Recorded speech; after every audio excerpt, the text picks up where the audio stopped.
Hello guys, I'm Dan. and I'm Andy. Welcome to Game Couch. Well,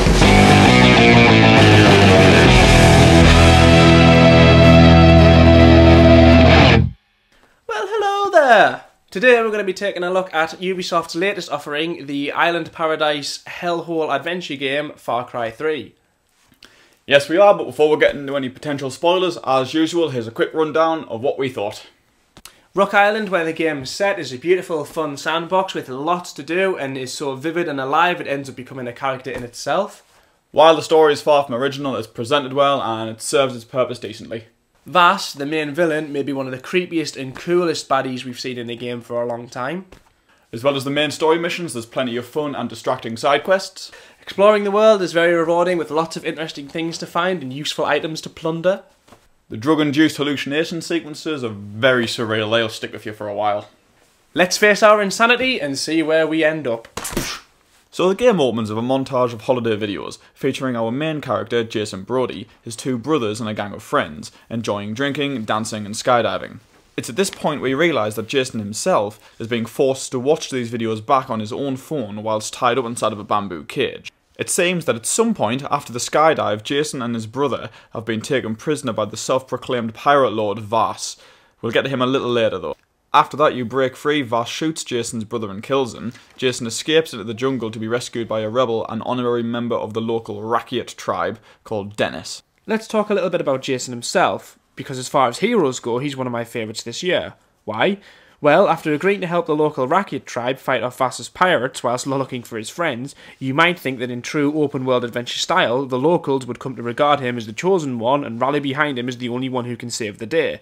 Wrong, thankfully. Jason's not the chosen one, he's not Neo, he's not the Dragonborn, and he's not the Messiah. He's just a regular naughty boy, trying to survive in a situation he can barely cope with. He's never told he's the only one who can help, there's no pressure given to him to be all that he can be and save the world. Instead, Jason is told that he can, with a little bit of help, save his friends. He only needs to embrace the jungle and learn its ways, just like the Rakyat have done for thousands of years.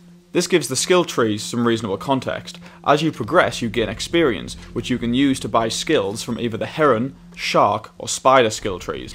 These range from brutal takedown attacks to health bonuses to hunting techniques. This gives the game an RPG element to it that doesn't feel tacked on, because you relate to Jason knowing that you'd be just as shit in that situation as he is at first. You learn because the character learns, and it's much more engrossing starting off that way rather than already being a friggin' badass.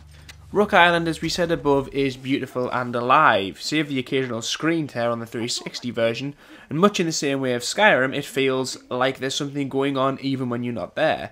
You might stumble across an enemy patrol taking prisoners to camps, or the remains of an enemy patrol who were recently mauled to death by a tiger. I've even seen a man eaten from the riverside by a crocodile. And on the subject of animals, I think for the first time since Skyrim, killing and hunting is actually useful. Gaining new skin, which you can use to make extra ammo pouches, larger wallets, bigger bow quivers, and it doesn't just earn you money like it did in Assassin's Creed 3, so it makes it all the worthwhile. Nice. Rook Island is also huge, and exploring it is very rewarding.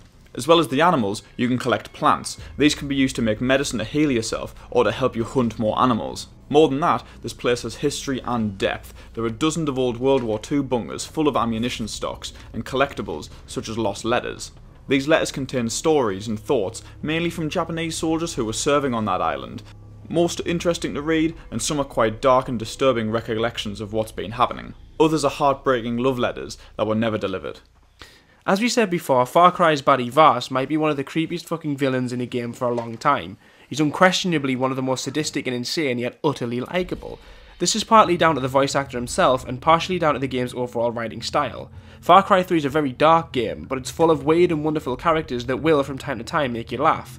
Vaas manages to be both horrifically evil and very funny at the same time. Despite his total disregard for human life, the interactions he has with people who he considers friends are no different from any other, thus making him appear more human and three-dimensional than, say, Makarov from Modern Warfare 3.